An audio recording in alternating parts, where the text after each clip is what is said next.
Welcome to the Flybubble Paragliding channel. We are free flight experts and equipment specialists helping you get the best flying experience. So the Arak Air feels very similar to the Arak, which I've flown quite a bit. Nancy and I have flown the Arak quite a lot and really like it. It's a very nice mid-B glider, very reassuring. It's got a quite a steady turn, very calm, reassuring, but agile enough. It's not too slow, very comfortable to fly, very enjoyable. Yeah, very good, very nice mid-B.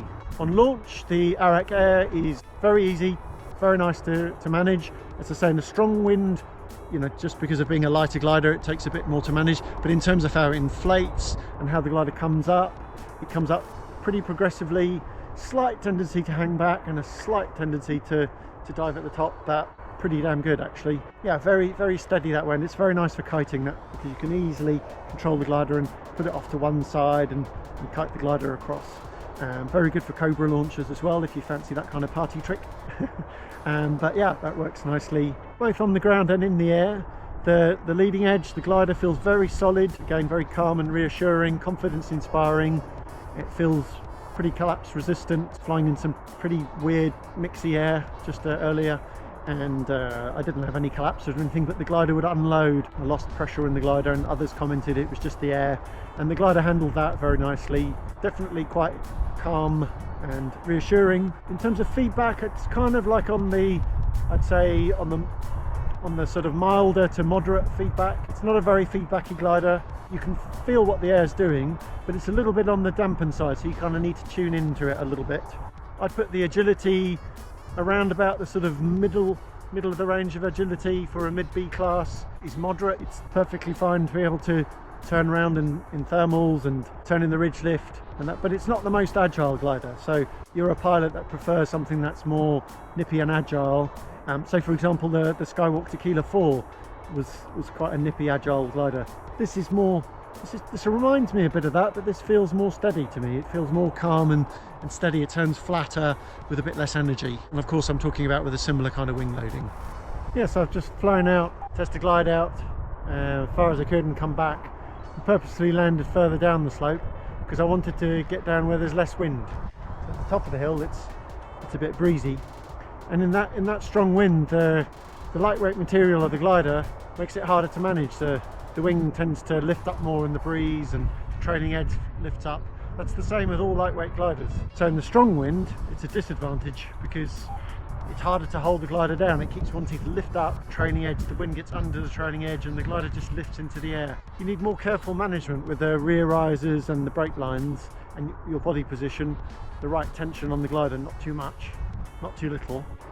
When you're down in the lighter winds, so here on the slope, the winds here are quite light now, then the light material is a real bonus because here the glider inflates more easily. It's easier to build the wall, it's easier to actually kite the glider and bring it up because it has less weight, less inertia.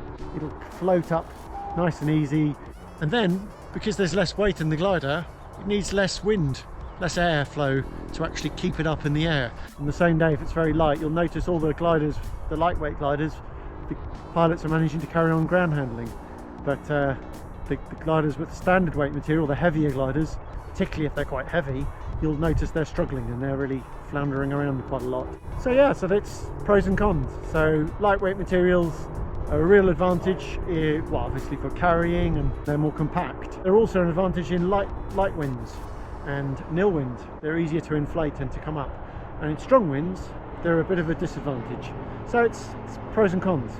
The speed bar is relatively light to moderate, I'd say, nice and smooth feeling. It picks up a good amount of speed, sort of medium amount. If I remember rightly, from standard trim I was about 15 k's an hour into wind, and then with full speed bar I had a bit over 26 k's an hour. So it's picking up about around, say, 12 kilometers an hour, I guess it's off speed. Not very scientific, just based on gliding into a smooth wind. So a nice pickup of speed. It still feels efficient, but it's not very fast. It's certainly the high B gliders are a bit quicker. In terms of pitch, interestingly, flying around in some snotty crappy air, the glider was quite pitch stable. It moves a bit, but relatively pitch stable. I noticed some other gliders were moving around a bit more. But then when I actually tested the pitch some dolphining and trying some pitch inputs. I was surprised the glider actually pitched more than I expected. Probably something to do with the air, to be honest, as well. As I was pitching, crappy air made it kind of pitch and unload a bit more.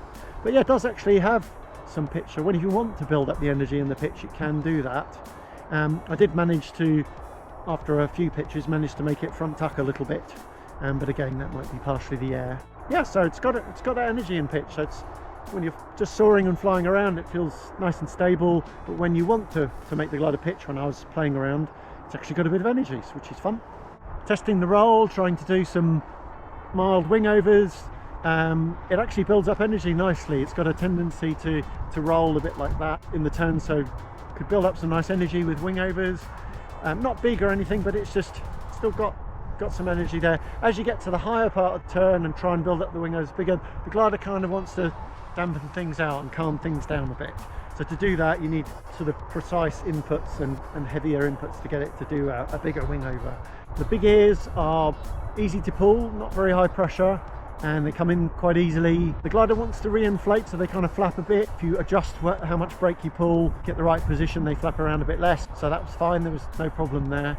But yeah, they don't just sit stably, and then when you let go, they pretty quickly come out on their own. Some gliders, the big ears are more stable but kind of stick, and then you have to pump them out. This glider wants to re-inflate, and so therefore, while the big ears are in, you have to hold them in a bit more to keep them in.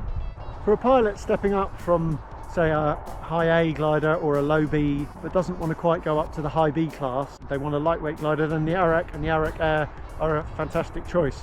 Particularly if a pilot prefers something that's more reassuring and solid feeling and quite calm, very kind of confidence building from that point of view.